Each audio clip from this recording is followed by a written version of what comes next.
Hello, hope your day is going well today. Quickly would like to say before we get on with the video, don't forget to like and subscribe and follow me on Instagram, and also don't forget about the mystery link in the description down below. I promise there is nothing dodgy. I usually just put some interesting videos in there or some cool websites. And big shout out to Gavin Mackley for suggesting this video topic. Now let's get into the terrifying true story of the Bell Witch.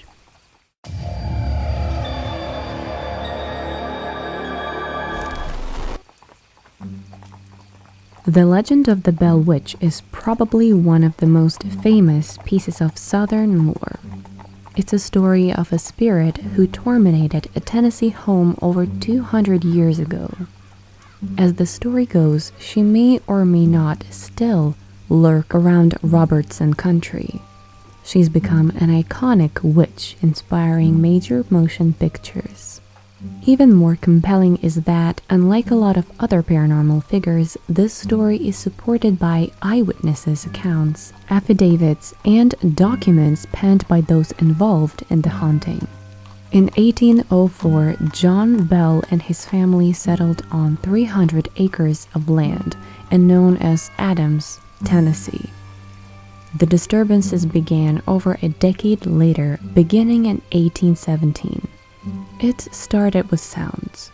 Standard paranormal fare, for the most part, things like pounding on doors, slaps on walls, and eerie chain rattling. Before too long, a critter showed up that they couldn't identify. It was described as a half dog, half rabbit, and it definitely didn't belong there. Soon, blankets were pulled from beds, family members were scratched and kicked and had their hair pulled. Elizabeth Bell, the daughter of John Bell, received the worst of the abuse and was slapped and pinched until her body was covered in bruises. John Bell decided at first to keep the strange events quiet. Eventually, he confided in a friend and a committee was formed to investigate the strange happenings.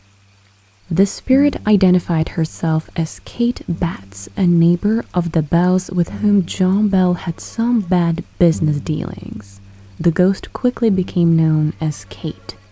3 Bell sons had fought under General Andrew Jackson, and Jackson was so intrigued by the story that he insisted on visiting the family.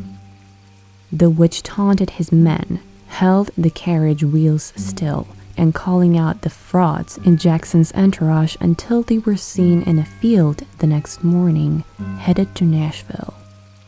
Kate continued to torment the family, relentlessly vowing to kill John Bell. When Bell breathed the last breath in 1820s, a vial of what was presumably poisoned was found. There is actually a Bell Witch website with some information that I am about to read from there. John Bell Jr. gave some of it to the cat, which died instantly. The entity then spoke up, exclaiming joyfully, "I gave old Jack a big dose of that last night," which fixed him. John Jr. quickly threw the vial into the fireplace, where it burst into a bright bluish flame and shot up to the chimney. After the death of John Bell, she quieted down, only returning for predetermined visits with remaining family members. To this day, the area is a hotbed for activity, with people claiming to hear sounds, see candle lights, and photographing orbs and other ghostly apparitions. Ultimately, there is no explanation for the events that occurred, and there probably will never be. The Bell Witch remains one of the most enduring haunts in Southern history.